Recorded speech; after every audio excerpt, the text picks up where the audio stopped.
여러분 안녕하세요. 한자어 사전 12번째 시간을 시작하겠습니다. 오늘은 새, 특히 까마귀와 관련된 이야기와 갑자에 대해서 하겠습니다. 이것은 감히 감자죠.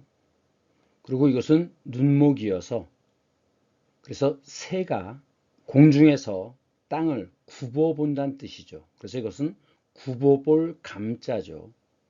그래서 조감도라고 할 때 쓰는 글자입니다. 그거에 비해서 이 갑자는 어떤 틀이 있는데, 껍질이 있는데 지금 새싹이 땅을 뚫고 올라온 모습입니다. 하지만 아직 껍질을 쓰고 있는 모습이죠. 그래서 이게 갑옷이란 뜻으로 쓰입니다. 이것은 메산자고 이것은 대바군인데 한쪽이 터져 있는 대바군입니다. 그래서 이건 그릇과 관련이 있겠죠. 그리고 이것은 문자니까 문과 관련이 있습니다. 자, 이 사진은 까마귀죠. 아마 까맣기 때문에 까마귀라는 이름이 붙었을 겁니다. 그런데 이것은 새추자고 이것도 새조입니다. 그럼 두 개 차이가 뭐냐? 이 추는 꼬리가 짧은 새고 조는 꼬리가 긴 새입니다. 그러면 이것이 지금 새의 대가리죠. 대가리인데 이것은 눈입니다. 눈. 그런데 까마귀는 나이가 들면 눈이 먼다고 그래요. 그래서 지금 여기서 보시면 눈이 없어졌죠? 그래서 이것이 까마귀 오자입니다. 그런데 까마귀가 늙으면 눈이 멀기 때문에 이번에는 거꾸로 새끼가 어미한테 먹이를 물어다 준다고 합니다. 그래서 이것은 포자인데 입구가 들어갔으니까 이것은 먹일 포자입니다. 그렇기 때문에 젖먹이 동물을 포유류라고 하죠. 포는 먹인다는 뜻입니다. 그래서 반포라는 것은 거꾸로 먹이는 효도. 그래서 반포지어라고 하면 이것은 까마귀를 가리키는 말입니다. 그 다음 오작교라고 아시죠? 오는 까마귀고 작은 까치입니다. 그 둘이 만든 다리이기 때문에 오작교라고 하는데 7월 칠성날이 되면 우리 한국에서 양력을 쓰기 시작한 것은 100년이 안 돼요. 그렇기 때문에 이 전통문화와 관련되어 있는 이 날짜 이런 것들은 전부 음력입니다. 그러면 이제 견우와 직녀가 만나는데 이 직이라고 하는 것은 옷감을 짠다는 뜻이에요. 직물이라고 하죠. 그러니까 견우는 소를 끄는 목동이고 직녀는 옷감을 짜는 여자죠. 그래서 이들은 7월 칠성날 오작교에서 만난다. 이날 이제 오랜만에 만나기 때문에 기쁨과 슬픔이 얽혀서 이날은 비가 내린다고 하죠. 그 다음 신사임당 이율곡과 관련이 있는 곳이 강릉의 오죽헌이죠. 그 건물의 규모로 얘기할 때 황제의 집은 폐, 왕은 전, 왕세자는 저 이렇게 된다고 그랬어요. 이 헌도 역시 작은 규모의 집을 가리키는 말입니다. 그런데 거기 마당에 대나무를 심었는데 그 대나무의 줄기가 까맣대요. 그래서 거기에 붙여진 이름이 오죽헌입니다.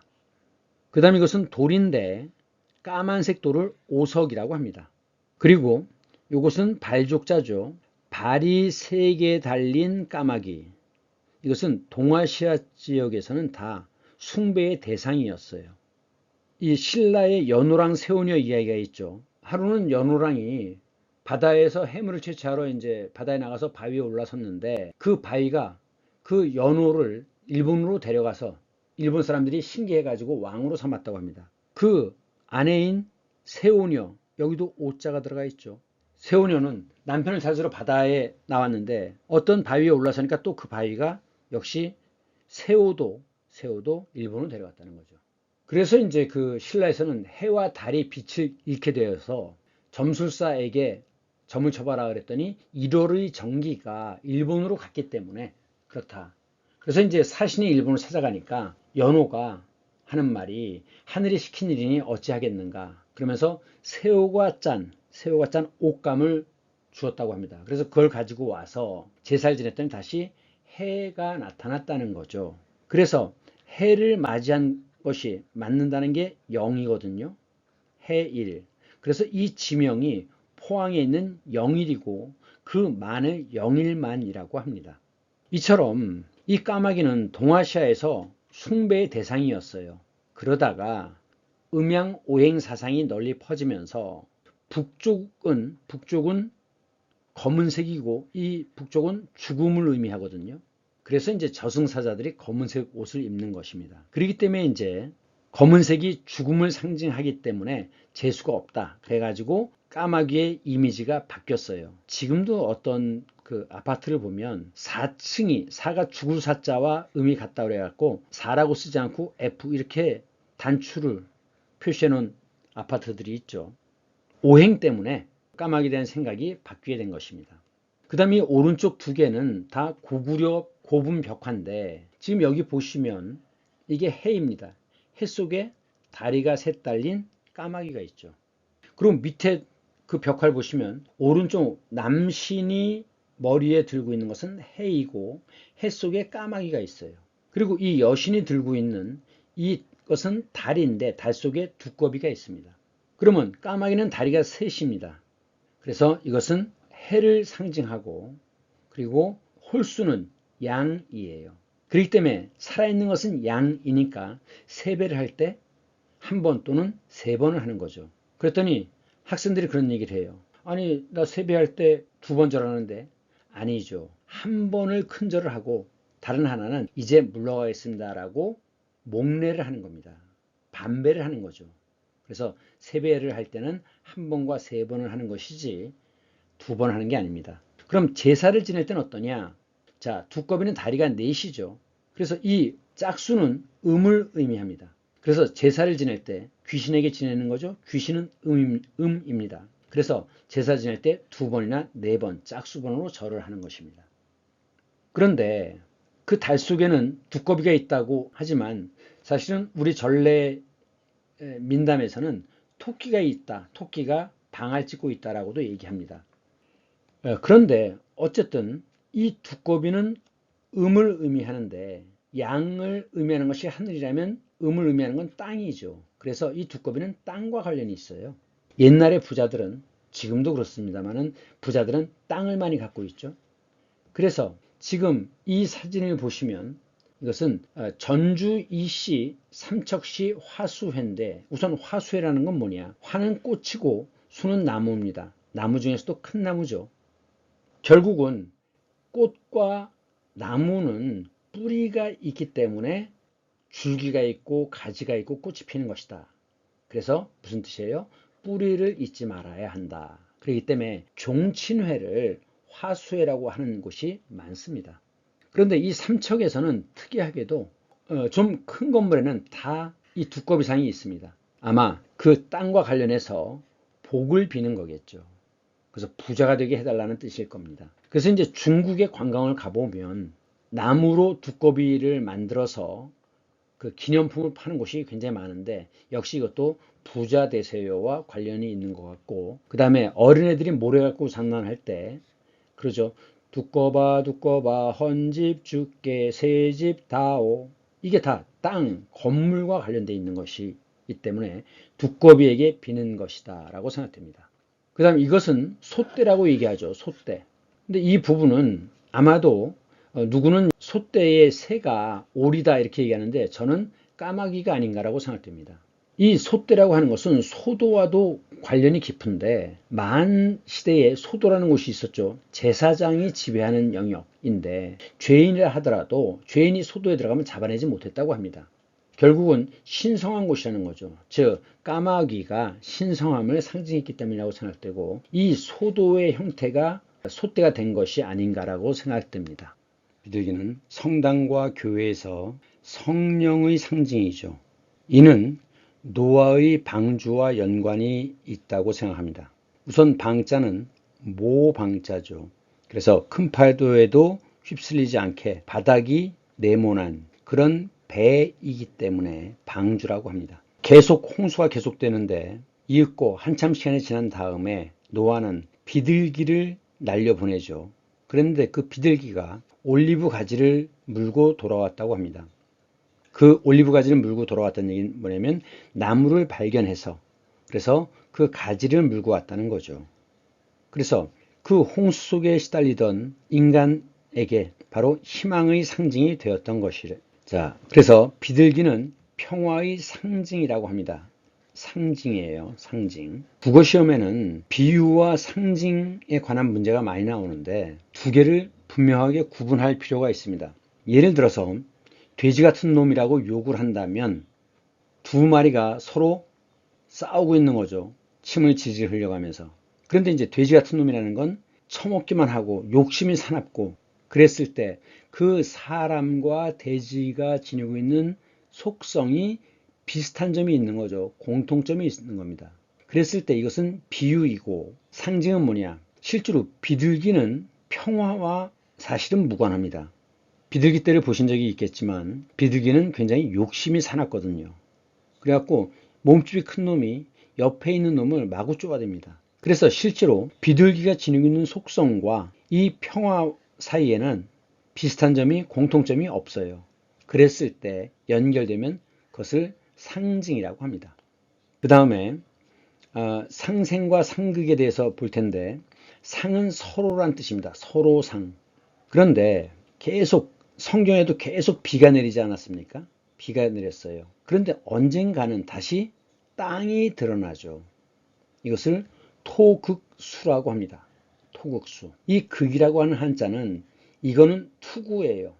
이건 사람의 발로서 사람을 의미하죠. 그러면 투구를 쓴 사람과 투구를 쓰지 않은 사람의 싸움은 누가 이기느냐? 투구를 쓴 자가 이긴다는 겁니다. 그래서 이게 이길 극자예요. 이길 극. 그런데 이길 극자와 함께 오른쪽에 칼도가 들어갔죠. 이것도 역시 이긴다는 뜻으로 씁니다. 그래서 예를 들면 돼지가 새우젓을 먹으면 돼지는 즉사한다고 합니다. 왜? 상극이기 때문에. 그래서 서로 이기지 못할 것, 서로 병존할 수 없는 것을 상극이라고 합니다. 그거에 비해서 나무라고 하는 것들은 물이 있어야지만 나무가 살 수 있죠. 그래서 이것을 수생목이라고 합니다. 그렇기 때문에 나무에서 목이 생기고 나무를 비비면 뭐가 생기죠? 화가 생기죠. 불이 일어납니다. 이렇게 낳는 관계, 이것을 상생이라고 합니다. 그래서 상생과 상극, 이 두 가지는 좀 구분해 두시기 바랍니다. 그럼 갑자를 보겠습니다. 지금 이것은 싹이 이렇게 올라오는 모습인데 아직 씨의 껍질이 떨어지지 않은 모습입니다. 그래서 이것은 갑옷, 껍질이란 뜻으로 쓰여요. 갑옷. 그리고 천간, 첫째 천간 갑자입니다. 갑을병정 무기경신할 때 그 천간이죠. 이곳은 맷산이 들어갔으니까 산과 관련이 있겠죠. 바닷속으로 들어가는 산입니다. 그 다음에 이것은 대바군인데 오른쪽이 터져 있는 거예요. 그럼 여기다 뭔가를 집어넣는 그런 공간이 되겠죠. 이것은 문문자가 들어갔으니까 열고 닫는 거와 관련이 있을 겁니다. 그래서 이 모양이 껍질이기 때문에 굳이 쇠금변을 쓰지 않더라도 이것은 갑옷이란 뜻을 가지고 있습니다. 천간은 10개이기 때문에 십간이라고도 하죠. 갑을병정 무기경신 임계. 그 다음에 지지는 12개입니다. 천이 양이라면 지는 음이죠. 그래서 이 12지라고 하는데 자축이며 진사오며 신유수레라고 하는데 여러분들 띠 알아요?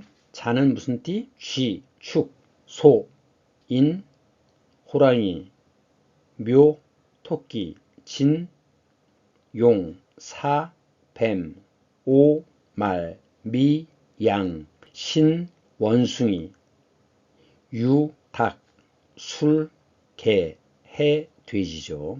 그 다음 시각이라고 할 때 전통사회에서 신은 2시간을 나타낸다 그랬고 일신은 8각으로 이루어져 있죠. 그래서 일각은 15분으로서 그 각 경락이 시작해서 끝으로 돌아갈 때까지 걸리는 시간이 일각입니다. 그 다음 저녁 때는 경을 붙이기도 해요. 그래서 1, 2, 3, 4, 1경, 2경, 3경 이렇게 나가기도 하고 그 다음에 이 경은 밤에 붙는 거기 때문에 요 7시부터 9시까지를 초경이라고도 하고 또 밤 야자를 써서 갑을병정 무기경신을 붙이기도 합니다. 그래서 갑야라고 하죠. 그러면 9시부터 11시까지는 뭐라고 하느냐? 저녁 9시부터 11시까지는 이경, 그 다음에 을야라고 해야죠. 자시와 오시는 기억해야 된다 그랬어요. 자시는 23시부터 01시까지인데 이 시작하는 때는 뭐라고 붙인다고요? 초를 붙인다 그랬죠. 그래서 23시는 자초, 중간은 뭐라고요? 정. 그래서 24시 이때가 자정이죠. 자정. 이것은 밤이니까 경으로 따지면 삼경입니다. 삼경. 그래서 삼경이라고 하면 옛날 사람들은 해가 뜨면 일어나고 해가 지면 잠들었죠. 그래서 밤 12시는 가장 깊은 밤입니다. 한밤중이죠. 그래서 삼경이라고 하는 것은 깊은 밤을 가리키는 것이고, 그 다음 낮 12시는 11시부터 오후 1시까지는 오시라고 그랬죠. 오시. 중간은 정, 그래서 오정인데 지금은 정오라고 보통 얘기하죠. 오정 전 줄여서 오전, 오정 후 줄여서 오후 이렇게 얘기한다는 건 설명했습니다. 그 다음에 이게 들어가는 낱말을 보면 갑, 강류, 각도 역시 껍질입니다. 껍질. 그래서 게라든가 이런 것들은 껍질을 갖고 있는 거죠. 그래서 그런 게 같은 종류들을 갑각류라고 하고, 그 다음 갑골문자, 요거는 다음 장에서 하겠습니다. 그 다음 갑주. 자, 지금 이것은 눈과 코를 보호하기 위한 거죠. 투구에서. 그래서 이게 그 부분입니다. 이 부분이. 그래서 이 주라고 하는 것은 투구 주자예요. 그 다음 갑부라고 할 때 갑은 갑을병정 무기경신, 제일 앞에 있는 게 갑이죠. 그래서 으뜸이 가는, 으뜸이 되는, 그래서 아주 부자를 갑부라고 하죠. 회사에서는 갑질이라는 게 있죠. 자기가 최고라고 하면서 사람들을 막 을딱딱거리는 것, 이것이 갑질을 하는 겁니다. 그 다음 갑사등인데 이 사는 비단이란 뜻입니다. 지금 오른쪽 사진에 이렇게 머리에 묶어서 장식하는 것을 댕기라고 하죠. 댕기. 그래서 이것은 옷감의 한 종류가 갑사인 겁니다. 그 다음에 갑상샘은 목이 이렇게 있으면 양쪽으로 이렇게 구의 형태가 있는데, 아마 이 모습이 갑자와 비슷해서 갑의 모습을 지닌 셈이다. 그래서 갑상샘이라고 하는 것 같아요. 보통이 갑상선에 문제가 생기는 사람들은 자기가 하고 싶은 말을 해야 되는데 이것을 못하게 억누르는 무엇인가 있는, 그러면 여자들이 시어머니한테 제대로 하고 싶은 말을 못해서 말이 막혀서, 그래서 갑상선에 많이 문제가 생긴다는 거죠. 그 다음에 갑판은 배의 평평한 부분에 큰 나무나 철판을 댑니다. 이것을 갑판이라고 해요. 이것은 거꾸로 반자이지만 나무목이 들어가면 판대기라는 뜻이 됩니다. 판자라고 할 때.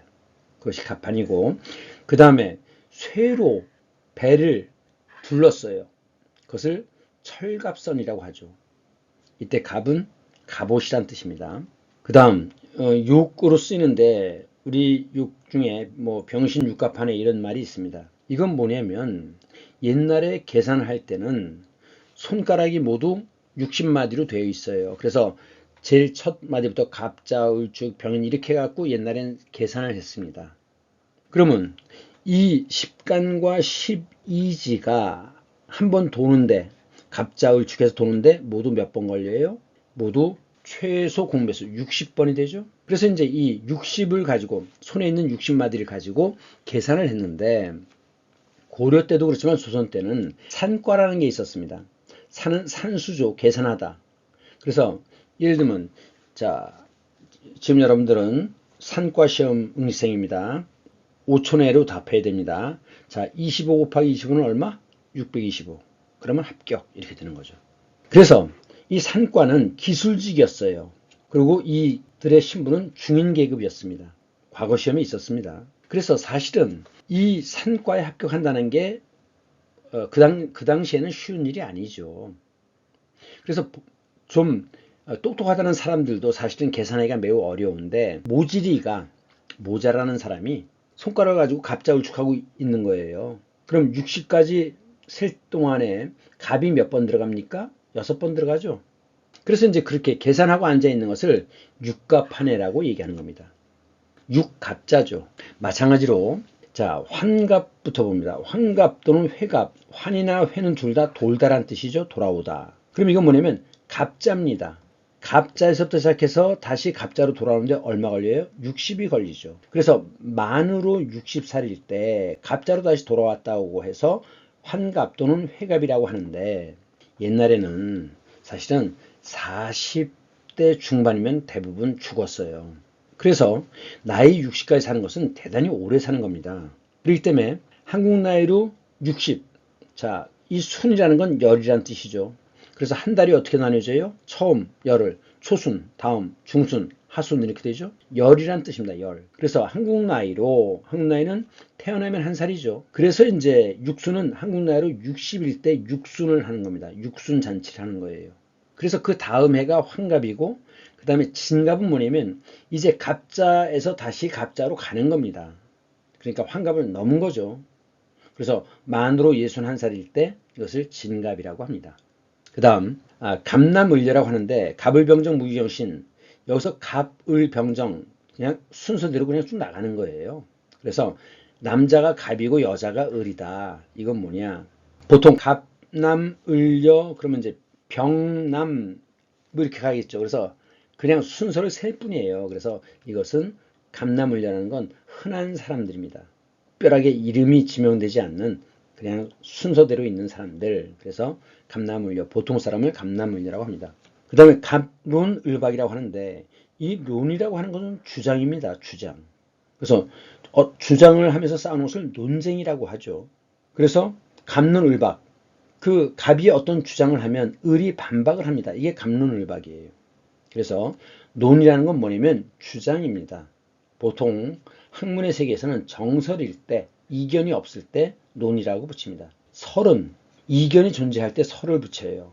그래서 진화론이냐 진화설이냐. 자, 학교에서는 과학 시간에 뭘 배우죠? 진화론을 배우죠. 정설이라고 보는 겁니다. 정설. 그런데 이제 일부 창조설을 믿는 기독교인들 중에서는 그건 진화론이 아니라 진화설이라고 주장하죠.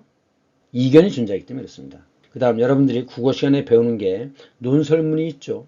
논은 주장, 설은 그거에 대해서 다른 이견을 가리키는 겁니다. 그것이 바로 논설문입니다. 그 다음 자, 지금 여기 보시는 이것이 바로 갑골문자입니다. 갑골문자. 거북이 배 껍질과 소의 넓적다리 뼈에다가 글자를 새긴 건데 그래서 요 거북이의 배 껍질이 갑이죠. 그리고 넓적다리 뼈 이것이 골입니다. 뼈골자예요. 그래서 갑골문자라고 하는데 자, 여러분들도 이미 배운 글자가 있습니다. 요거 뭐죠? 요거 위에 것은 이것은 발이죠. 밑에 거 요것은 입이 아니라 이렇게 파여 있으니까 이것은 움막입니다. 저녁 때가 되면 각자 자기 집으로 돌아가는 거죠. 그래서 이건 각자란 뜻이죠. 요거는 사람인이에요. 사람인. 이것은 나무목이죠. 이것은 뭐냐면 왼쪽은 이건 언덕입니다. 이건 해예요. 해에서 지금 햇살이 이렇게 비치고 있죠. 그래서 언덕은 튀어나온 부분이기 때문에 햇살이 가득합니다. 그래서 이것이 볕양자예요. 음양이라고 할 때 양자입니다. 양지, 양달. 지금 이 밑에 건 뭐냐면 위에 아래가 모양이 비슷한데 이것은 고기결입니다. 고기를 잘랐어요. 그 고기를 잘라서 이렇게 쌓아놓은 거죠. 위아래로. 그래서 이것은 많다는 뜻입니다. 많을 다자예요. 이것은 풀이 이렇게 돋아 있는데 그 위에 해가 떠 있죠. 해일. 그래서 이건 아침조입니다. 조조할인. 조기방학. 아침, 이르다는 뜻이죠. 이것도 역시 사람 인자입니다. 이것이 바로 갑골문자인데 자, 이 갑골문자는 그럼 누가 사용했느냐? 은나라에서 사용했었죠. 은나라. 나라 이름은 은인데 기록에 보면 은허라는 말들이 표현이 나옵니다. 그건 뭐냐? 나중에 발굴되었을 때 남아있는 게 거의 없는 폐허의 상태였다는 겁니다. 그래서 그 은나라를 은허라고도 부르는데 이 나라 사람들은 굉장히 장사에 능했대요. 그래서 상이 뭐죠? 장사죠. 장사. 그래서 이제 이 상나라 사람들이 잘했던 것, 그것이 바로 상인이고 상업입니다. 그래서 이 상자를 써요. 은을 상이라고도 했습니다. 근데 문제는 뭐냐면 이 은나라는 동이족입니다. 동이족. 중국에서 사방에 있는 동쪽, 서쪽, 남쪽, 북쪽 각각 그 오랑캐가 있다 그랬죠. 그래서 동쪽 오랑캐, 동이, 서쪽 오랑캐, 서융, 남쪽 오랑캐, 남만, 북쪽 오랑캐, 북적 이렇게 불렀습니다. 그런데 이 동이에서 이는 자, 클 대자에 활궁자가 들어가는 겁니다. 그래서 이걸 합하면 어떻게 돼요? 이렇게 되죠. 그래서 이건 큰 활을 사용하는 오랑캐란 뜻이에요. 동이족이다. 그래서 이 동이족은 사실은 유목민족과 관련이 있습니다. 유목민족. 이것이 나중에 천마총과 연결이 돼요. 천마총. 그런데 이 은나라에서 갑골문자를 사용했죠. 그러면 실제로 중국의 토착족들은 주나라부터지 은나라가 아니에요. 은은 청동기인데 이 주는 철기입니다. 그러니까 주나라가 은나라를 이겼던 거죠. 이 청동은 찌를 수만 있는데 비해서 쇠는 찌르고 베기 때문에 상당히 고성능 무기입니다. 그러니까 청동기로는 철기를 당해낼 수가 없었던 거죠. 그런데 이미 이 주나라가 들어오기 전에 이미 갑골문자 한자가 있었지 않습니까? 그래서 결국은 이 한자는 누가 만든 거냐? 은나라인데 은나라는 중국의 토착족이냐? 아니라는 거죠. 이것은 은나라에서 만든 건데 그래서 이제 생기는 문제가 뭐냐면 자, 이것을 한자라고 하느냐 한자라고 하느냐 하는 거죠. 이렇게 쓰면 이건 중국이란 뜻이죠. 이렇게 쓰면 한강 이남의 땅에 마한 변한 진안이 있었지 않습니까? 그래서 이제 한반도에서 한강 이남에서 정권을 잡으면 나라 이름이 한이 되고 한국이죠. 그 다음에 한강 이북에서 정권을 잡으면 그것은 조선이 되는 거죠. 조선. 어쨌든 중국 거냐 한국 거라고 봐야 되느냐라고 하는데 사실 한국 건 아니죠. 왜? 동이족의 것이었으니까. 은나라의 것이었습니다.